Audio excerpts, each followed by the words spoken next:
All right.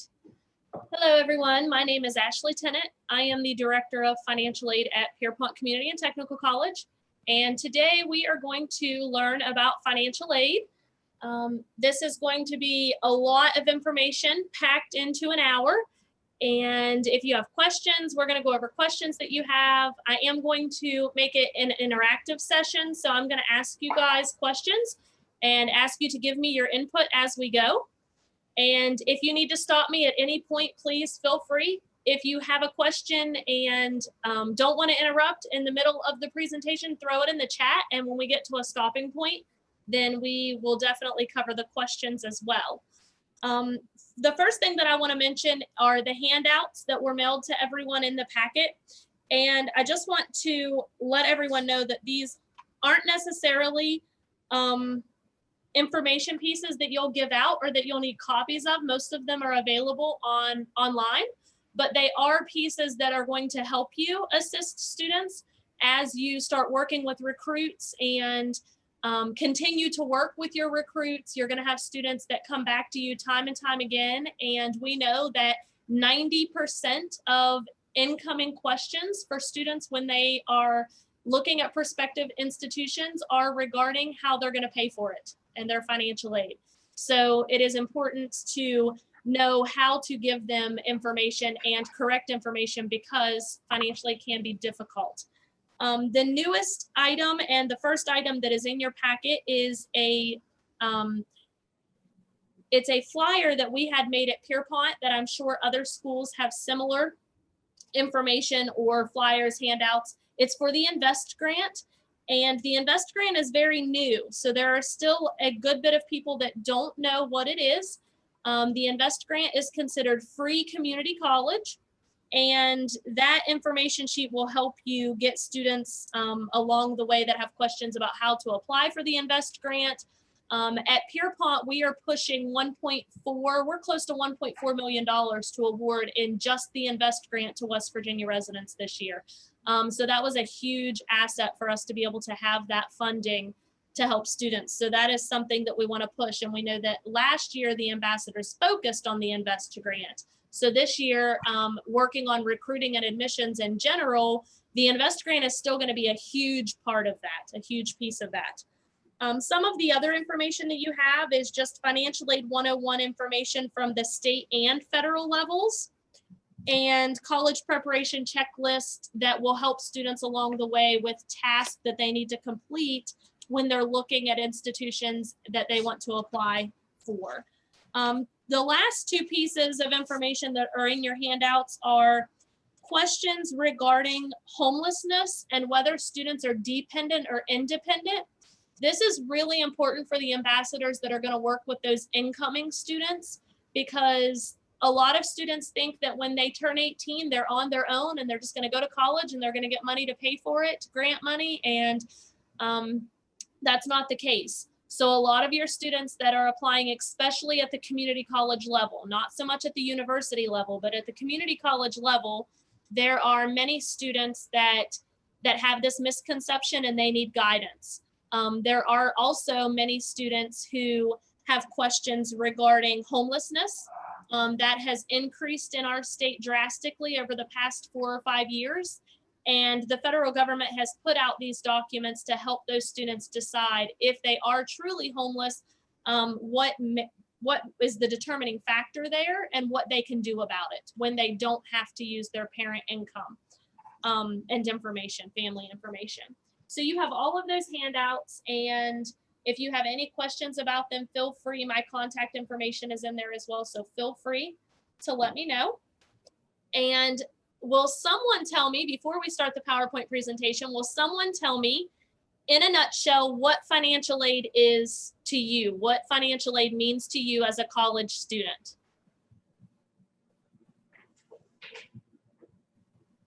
Anybody want to jump in there and tell me what you think it is? It's help paying for your school. And you really can't afford to pay out of pocket. Absolutely, help paying for school. Very good. Anyone else? In my case, it's also, I mean, it's paying for the school itself. Any other, I don't know, books, even if you needed laptops or other things that are approved. It even gives an allowance for if you're traveling and living off campus. It's all included in the financial aid. So basically it covers everything. Wonderful. Very good. Okay, so we're going to start with this PowerPoint presentation. And as we go, if you guys have questions, let me know before I call on you to give me some more information or tell me what you think. So we're going to talk about financial aid. There are many different types of financial aid, but two primary groups.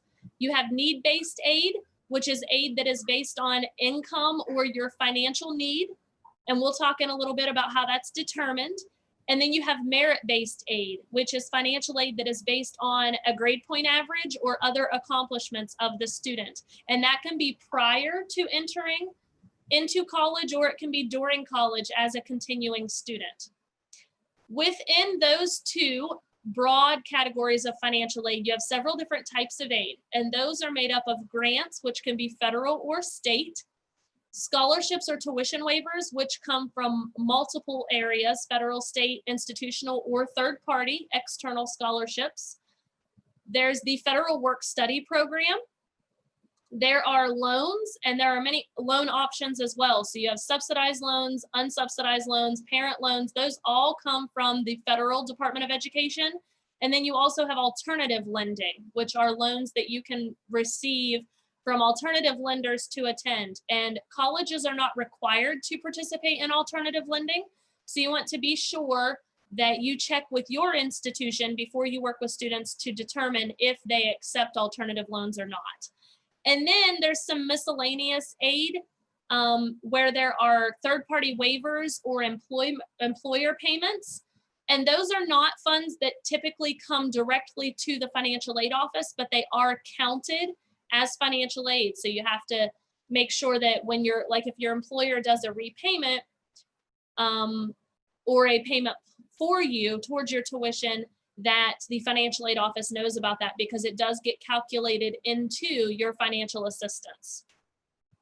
There are also types of financial aid for veterans through the Veteran Affairs Office. Each institution is required to have a Veteran Affairs Office. So if you don't know who that person is on your campus yet, please get with your supervisor and ask them who coordinated your Veteran Affairs benefits, because you will have several students that come to you and they're either the dependent of a veteran, or they are a veteran themselves, or maybe the spouse of a veteran. And it is important for them to know that there are benefits available for them to use, even if they're not federal benefits through the Veteran Affairs Administration. Veteran benefits cover tuition and fees, and there are adjustments made when necessary. So students who are veterans can come from other states and get in-state tuition.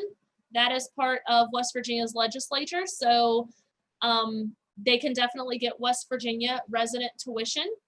And then there are separate award packages from the financial aid package for different chapters of Veteran Affairs. So make sure that you get with that representative and learn a little bit about Veteran Affairs benefits. There are also scholarships in some instances as well. So let's dive into some grants. Grants, remember, are at the federal or state level. Grants are considered gift aid and do not have to be paid back. They're awarded on the basis of financial need to undergraduates who have not yet received a four-year degree. If you have received a four-year degree and you go back to school for another degree, whether it be associate or bachelor's, you are not eligible for grant funds from the federal or state at either level. You could possibly only be enrolled in 3 credit hours to be eligible to receive a grant. The only exception to these rules are that the West Virginia Invest Grant is a grant initially, but if you don't meet the requirements, it does turn into a loan, and there is a promissory note. So while they're initially gift aid, that could change. Within the federal grant award packaging, there's the Pell Grant. There's a federal supplemental educational opportunity grant, which is to be given to the neediest students at the school. And then there's the Iraq and Afghanistan service grant. At the state level, you have the higher education grant. You have the HEAPS grant, which is for part-time students. It's the equivalent of the higher education grant. And then you have the INVEST grant. When looking at scholarships, scholarships can be similar to grants, considered similar to grants, because scholarships also are gift aid that does not get paid back. But scholarships are typically merit-based. There are some scholarships that are need-based, but more than likely they're merit-based, and they're awarded based on the GPA or other accomplishments. There are federal scholarships, state scholarships. Your school could have scholarships of their own, and then third-party scholarships. We tell students to use the CFWV scholarship search portal and their institution's website. So if students ask you, that's a big question when you're working with students and they want to know, well, how can I apply for scholarships? Parents, typically, you'll talk to parents and they say, how can I apply for scholarships? There is a search engine on cfwv.com, and that is part of your packet, your handouts that was sent to you. There is a Financial Aid 101 packet in there from CFWV, and it explains how you can search for scholarships on their website. Those are all secure. The number one thing that you want to remember when students ask you about scholarships and have questions about scholarships is that they don't ever want to pay to complete a scholarship application.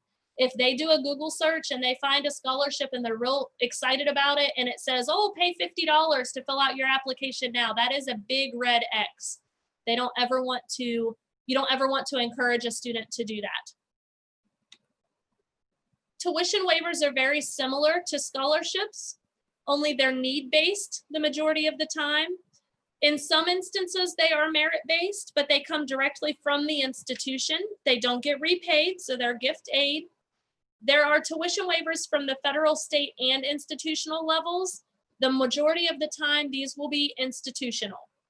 That's when you'll see them most often. And you may even get like, your supervisor may say, hey, as you're working with students, if you feel that you have a student that is going to have financial need and you want to recommend them to the scholarship office for a waiver, you can do that. The Federal College Work Study Program is a federal program where funds are awarded to students based on their need. It's determined by their expected family contribution, and your expected family contribution is determined by the Department of Education.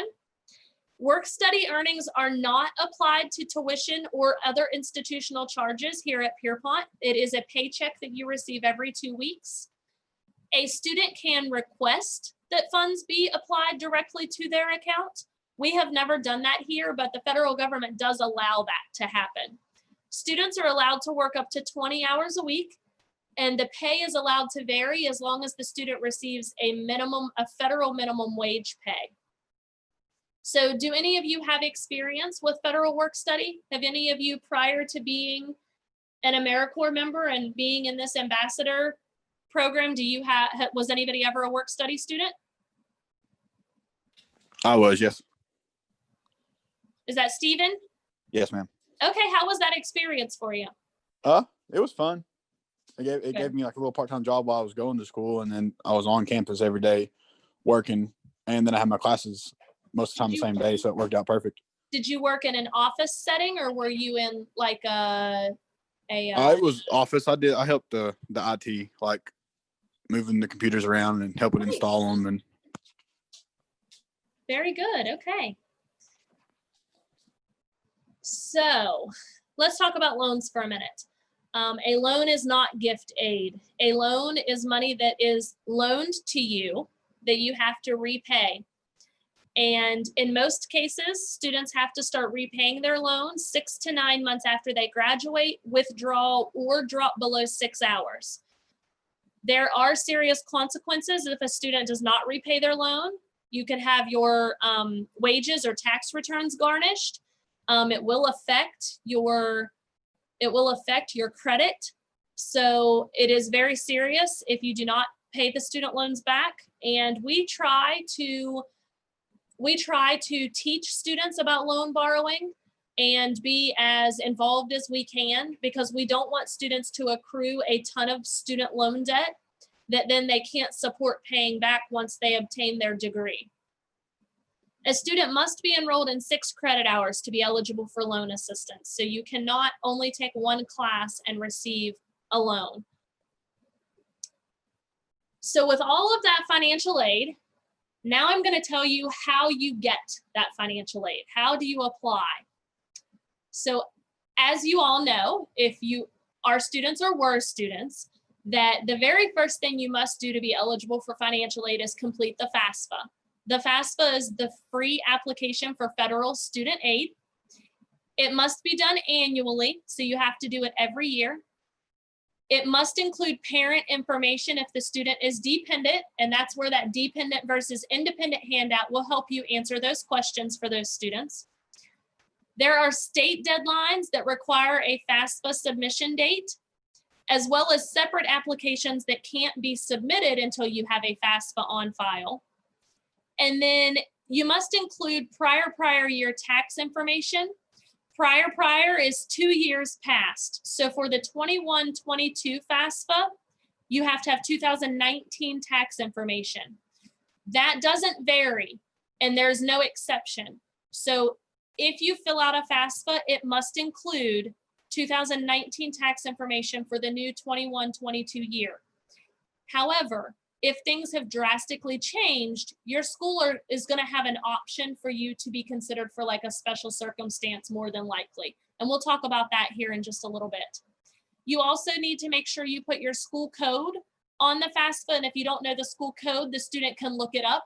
You should ask your supervisor or someone in the financial aid office. If you don't know what your school's school code is for the FAFSA, you should ask for that. It is much easier to help students if you're just able to provide the code to them, opposed to looking the school up.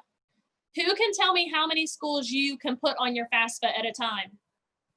Each year, how many schools are you allowed to list? Is it 3? Nope. 5? Nope. Okay. It's as many as you want, isn't it? As many as you wanted? No, there's a limit. Well, I've never seen anybody max it out. It is 10. You can list 10 schools on your FAFSA. You gotta be real indecisive at that point. Correct. We see that students, incoming first-year students, typically have several schools. Your returning students typically just have 1 or 2. Usually your school, and then if they plan on graduating mid-year, sometimes they know that and they go ahead and plan ahead of time and have a second or third school for maybe a grad program, or if they're going from a community college to a university, having that 2-year and 4-year school. But you can have up to 10. So that is important to make sure that you know the school code. The free application for federal student aid. There's a lot of information that it entails. I provided a checklist in the handouts for you all so that you have that checklist that says everything you need as the student and everything you need as the parent. You want to collect tax information and parent tax information prior to completing the FAFSA.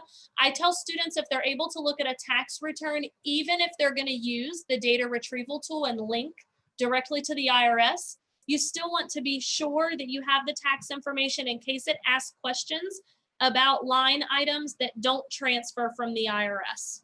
So it's always good just to have it handy. You can complete a FAFSA and submit it and then make corrections. That is fine. So if you needed to complete the FAFSA to meet a deadline and then go back and make updates, you can do that. Every student has to have an FSA ID to complete the FAFSA, and a parent has to have one too if they are a dependent student. So students oftentimes will submit their FAFSA and they're going to call you and they're going to say, but I did my FAFSA. And you're going to say, well, we have it, but it isn't signed by your parent.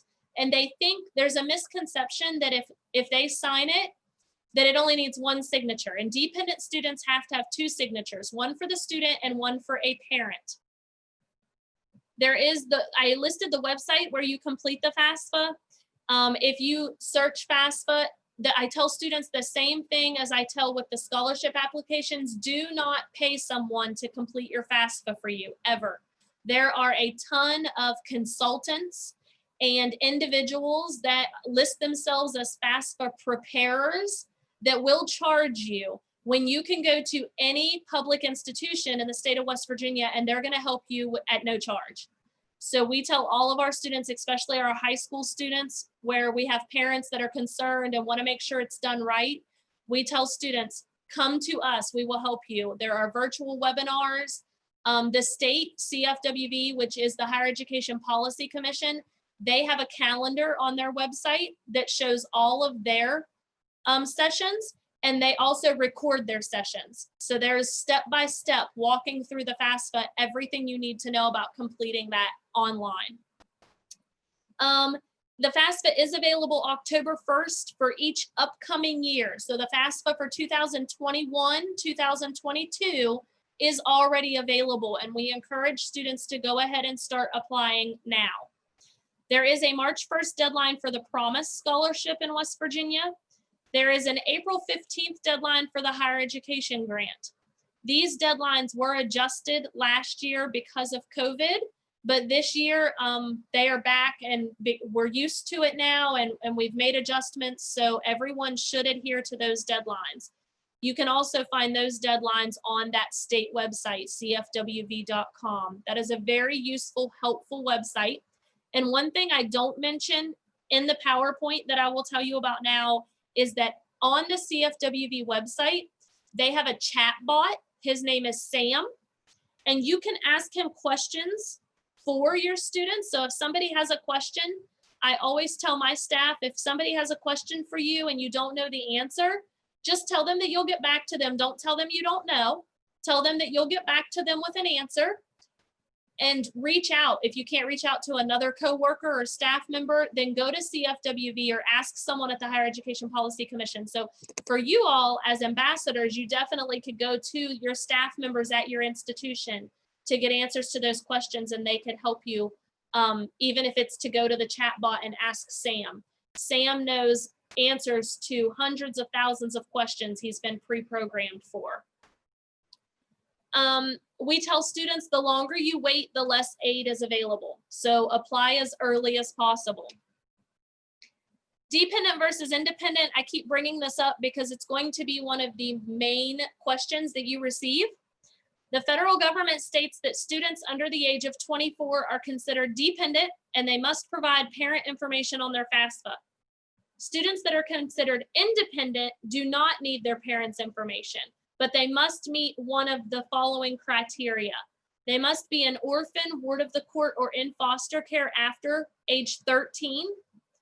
They must be married, 24 years or older, a veteran, a graduate student that already has a bachelor's degree, have children who they provide more than 50% of the support for, or are a legal guardian of dependents that are not their children, but they provide more than 50% of the support for. The majority of the students you work with will know. You will have, like I said, the younger students, you may have some questions where you need to get a financial aid counselor involved regarding dependency status, but you do have those general FAQs on the handout that will help you in determining that. There are dependency override exceptions. So a student can file a dependency override if they can prove that there was abuse or abandonment, or if they are here as a refugee from another country and have Department of Defense documents. We are finding more and more often today that there are dependency overrides that need done at the school level for students who are homeless or are in threat of being homeless. So that handout is in there for you as well, because that's becoming more common. Students who just have parents that are not willing. If you have students that call and they say, I want to come to school, but I'm only 19. I know I have to use my parents' information and they are not willing to help me. What do I do? Those students can receive unsubsidized loan amounts as a dependent student, but they can only receive those amounts at a freshman level, which 9 times out of 10 is not going to cover tuition and fees at the institution that they attend if they're a full-time student. So those students are students that really, to best help them, connecting them to the financial aid office and letting them work directly with a counselor in the financial aid office is their best option, so that you can get them information that can help that's specific to their case. To be eligible for financial aid, students must be working towards a degree, which can be a certificate or an associate degree at the community college level. Skill sets and advanced skill sets are not financial aid eligible. These are short-term programs. As long as you're at a credit hour school, please keep in mind that my presentation is specific to credit hour schools. If you're a clock hour school or you have trimesters instead of semesters and you're not credit-based, then that information would vary slightly. There is a federal regulation that requires students to be evaluated on both qualitative and quantitative academic progress, which is called satisfactory academic progress. And that can be reviewed once a year or after every semester. It's at the school's discretion. So who can tell me what a qualitative, tell me what a qualitative measure would be? Does anybody know what the difference is between qualitative and quantitative? And what those would be? Have any of you received a letter or an email notification from your school regarding SAP status that says, hey, you're in good standing because you've met the qualitative or quantitative measures? You probably have all received them. How many of you have read them? Is probably the question. No one? Okay, so tell me this. If I throw out there GPA and attempted credit hours, what is your GPA going to be? Is that the qualitative or the quantitative piece?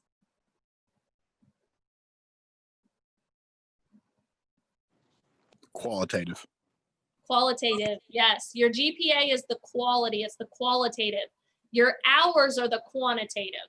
That is the number of attempted hours versus the number of hours that you've earned.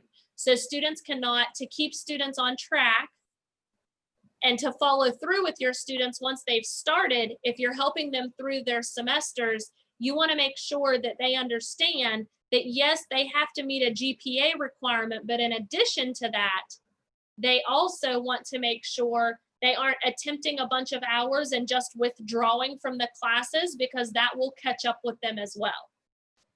Every school must have an SAP policy and it must be published on the website. So if you don't know what your school's SAP policy is, look it up on your website so that you can learn a little bit about it, so that you know what students have to do to get and keep financial aid. All students must declare a major. If they're just there as a transient student or a non-degree seeking student, they are not eligible for financial aid at your institution.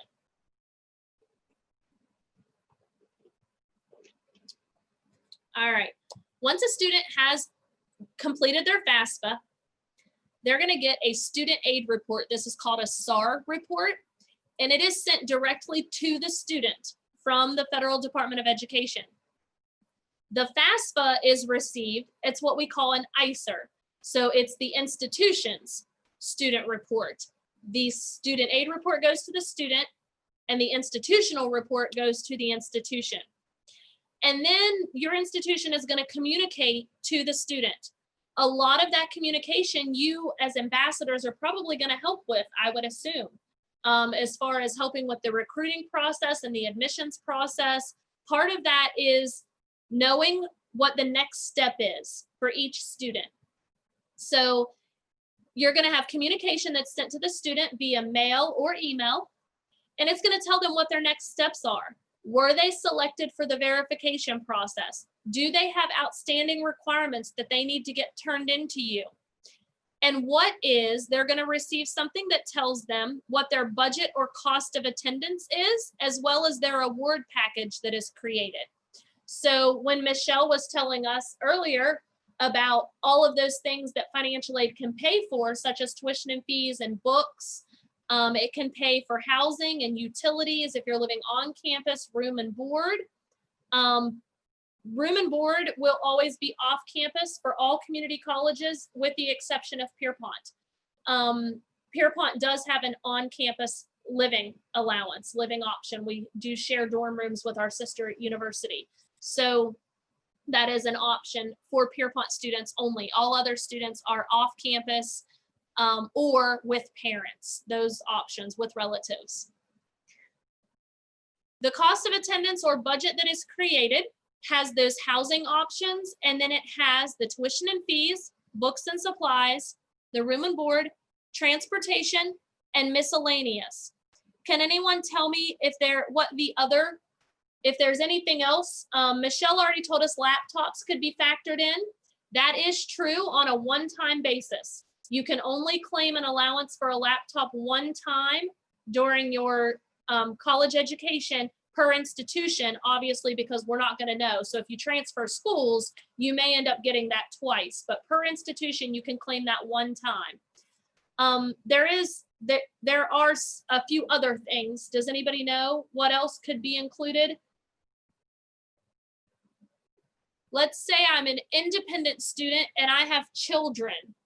What could I include in my cost of attendance? What could I ask the financial aid office to include if I'm an independent student and I have children I take care of? Food.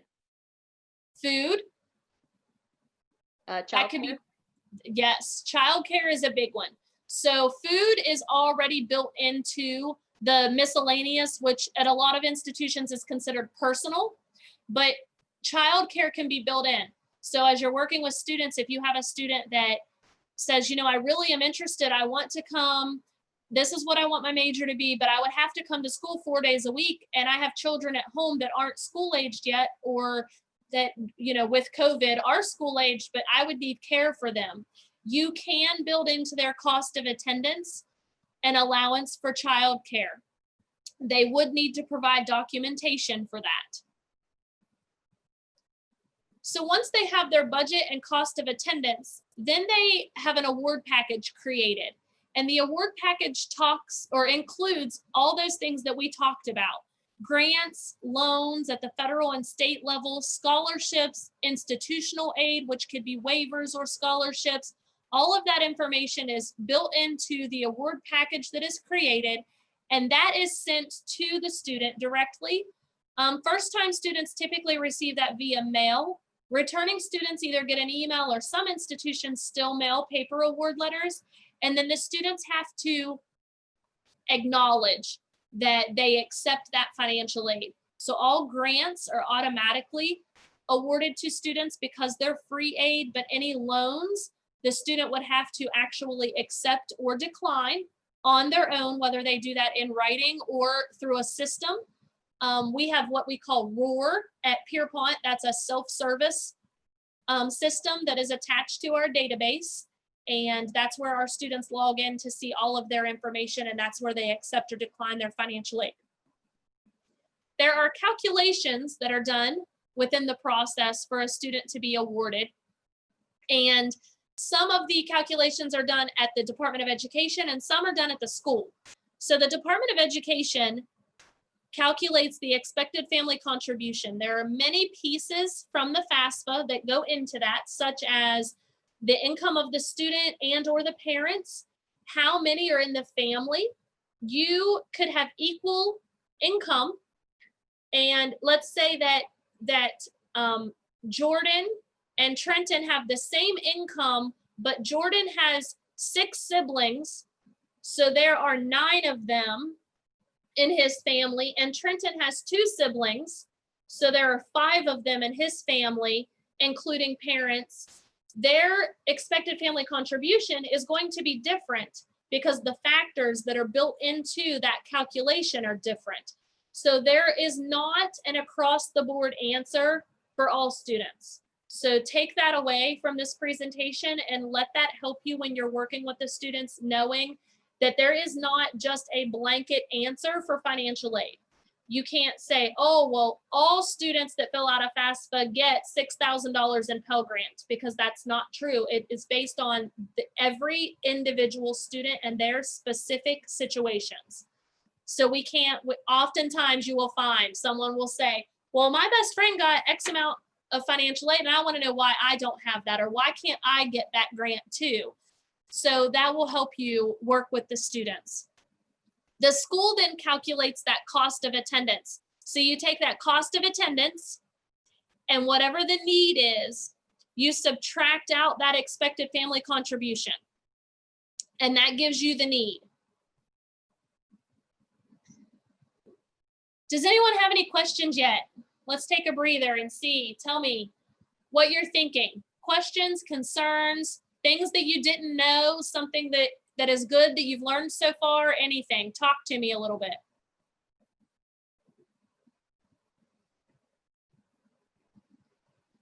Nothing?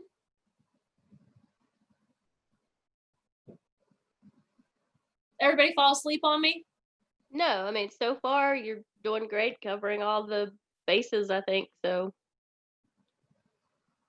Thank you, Michelle. you're welcome. And I did not know you could put up to 10 on an application.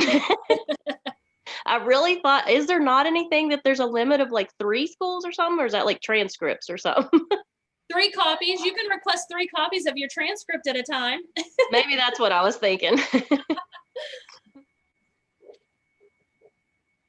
No one Ashley, else? No one has Ash- questions? Yes. Ashley, they tend to be very quiet, so it may help to call them individually to ask a question. Oh, I can start name calling. All right. Well, let's talk about requirements a little bit, and then we'll see what you guys know about that. So with financial aid, there are several requirements that have to be met. I only list a couple examples here, but the list goes well beyond that. So there could be requirements that you have to meet before you can be packaged, as well as requirements where you can get a package and have estimated financial aid, but you're just not going to receive it until you meet the requirements. So some of those are verification. Verification is a process which some students are selected for, where we must verify at the school level that the income information and family size information that you listed on your FAFSA are accurate.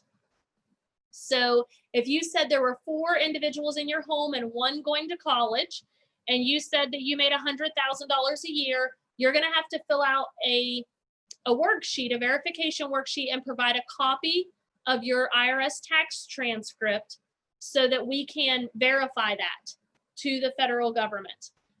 Typically, we see roughly 30 to 35% across the board at institutions. That's the rough estimate, the number of students that get selected for the verification process. There are 3 different verification categories. So depending on what type of verification the student is selected for, that determines what they have to submit.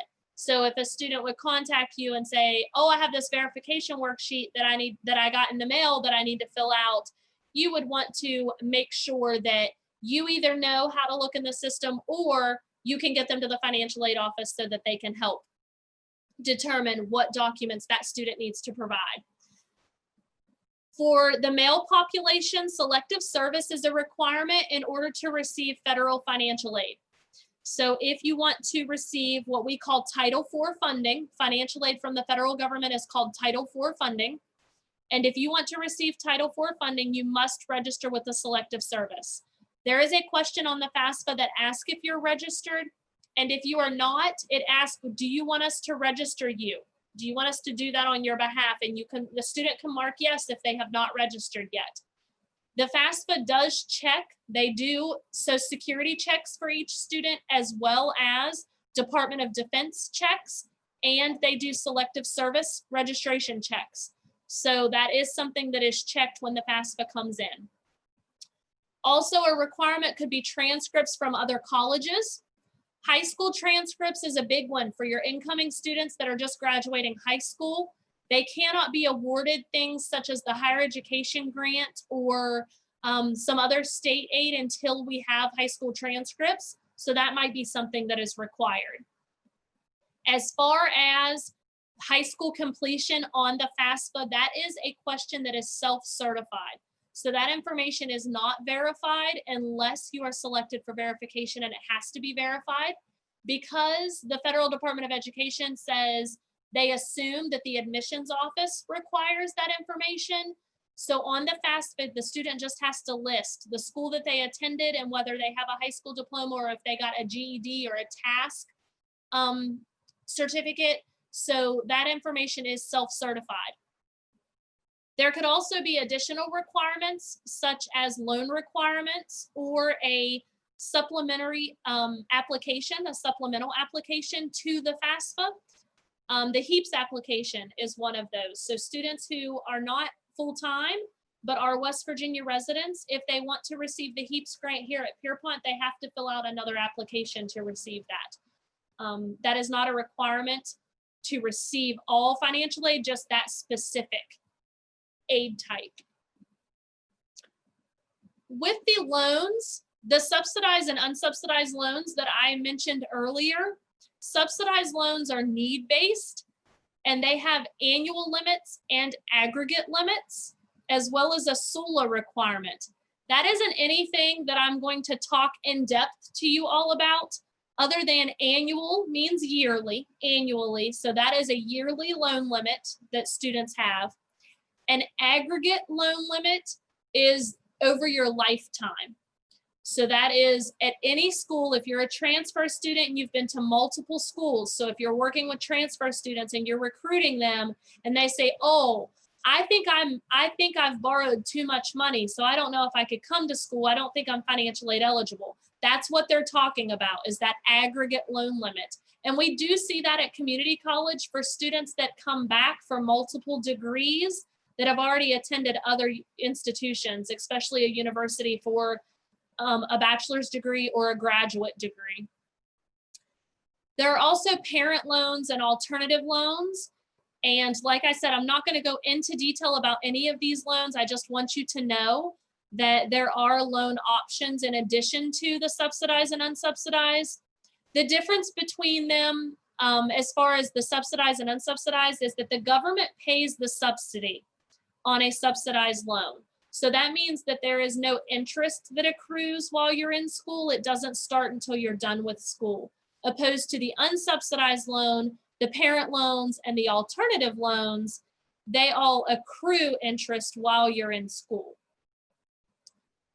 The majority of this information you will get from your financial aid office, and the best thing for you to do is just pass those students along, but just have some general knowledge. Hey, Ashley. Yes.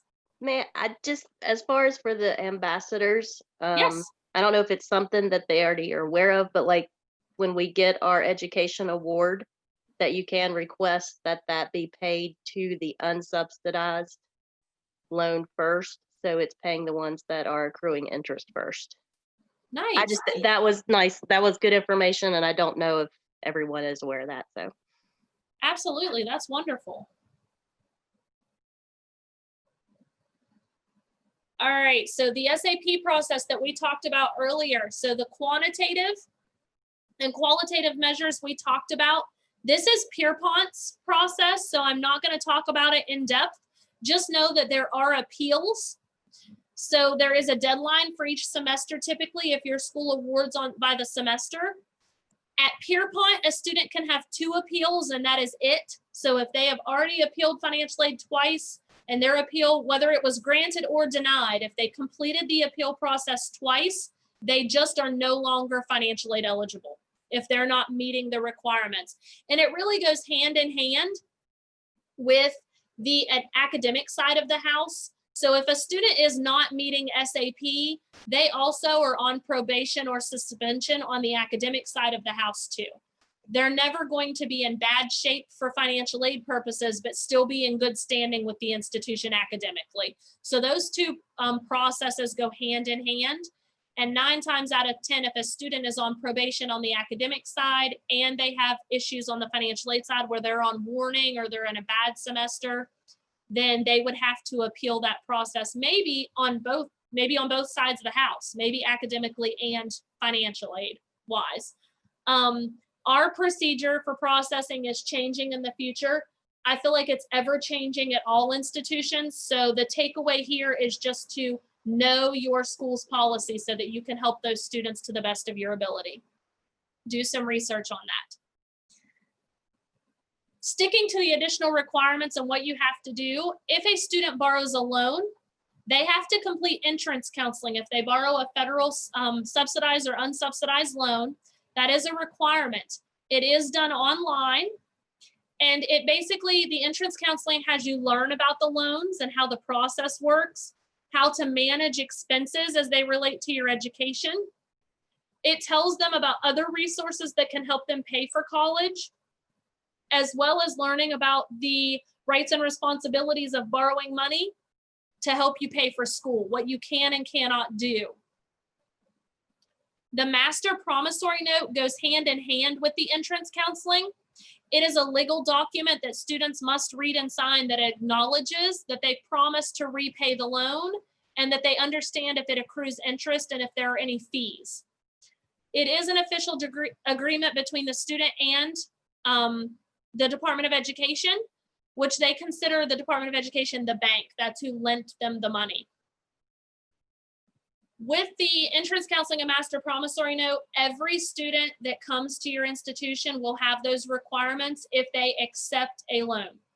So they will have the requirement. Now, whether they satisfied the requirement at another institution, that's a possibility, but they will have the requirement and they'll be able to see if all of your institutions have online self-service. They will be able to see if that requirement is satisfied or still needed. Exit counseling is done when a student leaves the institution. And that would be whether they are graduated, whether they withdraw, or whether they drop below 6 hours. So if a student is, let's say they're full-time and they've been here for 3 semesters, and then they decide that they are going to, they only need 1 class to graduate, they're going to have to complete their exit counseling prior to graduating if they're only in 1 3-credit-hour class. They're not going to be able to continue on and not start their 6-month grace period to repayment.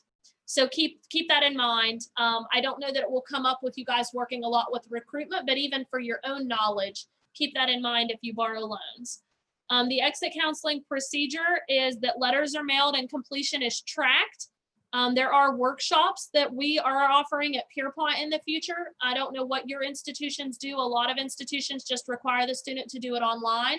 But if a student requests to do entrance or exit counseling at the school, you have to allow them to do that. So if they are adamant that they want to complete a paper booklet or they want a counselor at the school to help them, you offer that to them. The verification process we talked about, so I'm going to skip through quickly through this process, but just know that I tell students to get your transcripts from the IRS, it's free. So go ahead and request them, and then if you're selected for verification, you already have it and you're ready to go. And this just really talks about those tax documents as well. You have a lot of high school students that say, but I didn't file taxes because it's prior year, and that's okay. If they're included on their parents' taxes or if they're not and they just didn't file, there is a form that they can complete with the IRS, and it is a non-filer statement. Last year, schools were allowed to use a non-filer statement, and that was for the 1920 and 2021 year. For 21-22, they're saying that we really need that documentation to come from the IRS, not from the school itself. We talked about high school completion a little bit. The identity and statement of education purpose is a form that also comes with verification that the students may need to complete as well. The special circumstance is what I told you that we would talk about here in a little bit, and that is where the student, if they cannot put accurate information on their FAFSA, or they're missing information from parents, or if they've had a loss of employment, COVID-19 has spiked the number of special circumstances. So for you guys, it's especially important to know that this option is available, because I would say right now we're seeing roughly 40% of our students that have been affected by COVID-19 financially, and they are eligible to apply for a special circumstance. So work with your school to know what that entails and what forms have to be filled out, because that is important for them to be able to reduce their expected family contribution and be eligible for additional grant funds opposed to loans. FERPA regulations say that we cannot give information to anyone other than the student unless we have a release from the student that gives us permission. That is extremely important too when you start working with students and parents and families. The families are going to ask you questions and you're able to help them with any general information at all, but you cannot give them specific information regarding the student or the student's account at your school unless you have a FERPA release form for anything in addition to directory level information. So make sure you follow up on your FERPA policy within your institution so you know what that entails. And this information, this is just my financial aid office information. You guys have that also on a business card in your packet. If you have any questions at all, or if we partner with several other schools to offer FAFSA workshops where ambassadors could probably even host some of those eventually, and just the general FAQ sessions. So if you guys have questions at all, you can contact us or contact me directly, either way. So tell me what you think the biggest financial aid challenge is that you've seen in your experience so far, personally or professionally, as an ambassador or on your own. What is the biggest challenge?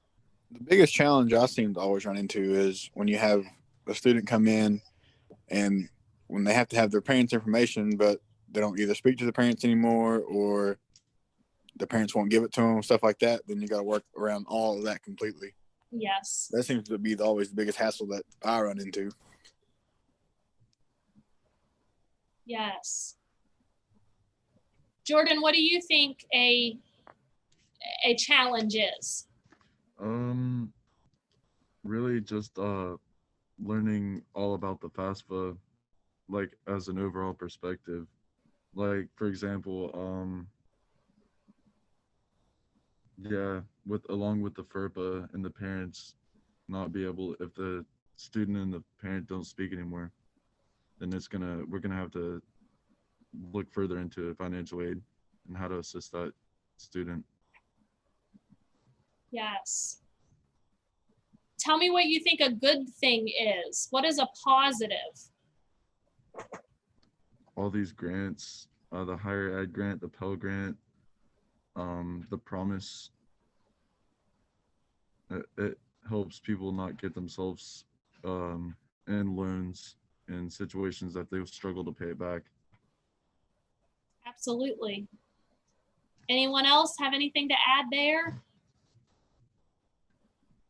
How many of you, has anyone worked directly yet this year as an ambassador? Have you worked with students for the 2021 year or for the 21-22 year yet with FAFSA information? Those new recruits, has a lot of it been financial aid, or are you still just in the early recruiting stages? I've kind of helped students that walk in and they've already done their application and everything, because we kind of try to do it all in one day if we can.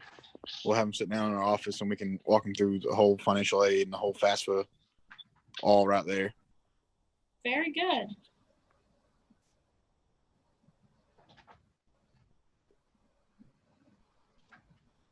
All right, guys. Well, does anyone have any questions for me right now that you can think of? Anything I didn't talk about that you were wondering about before we had the session?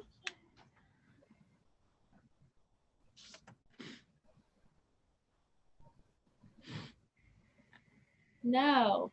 All right. Well, thank you so much for having me. Thank you, Emily, for having me. And if you guys have any questions at all, please know that I am here to help you. So just reach out and let me know, and I will provide resources to you or work with your financial aid office to get you what you need. Thank you so much. Thank you, Ashley. Yeah, thank you, Ashley. I think that was great. Thank you, Ashley. You're welcome. Thank you.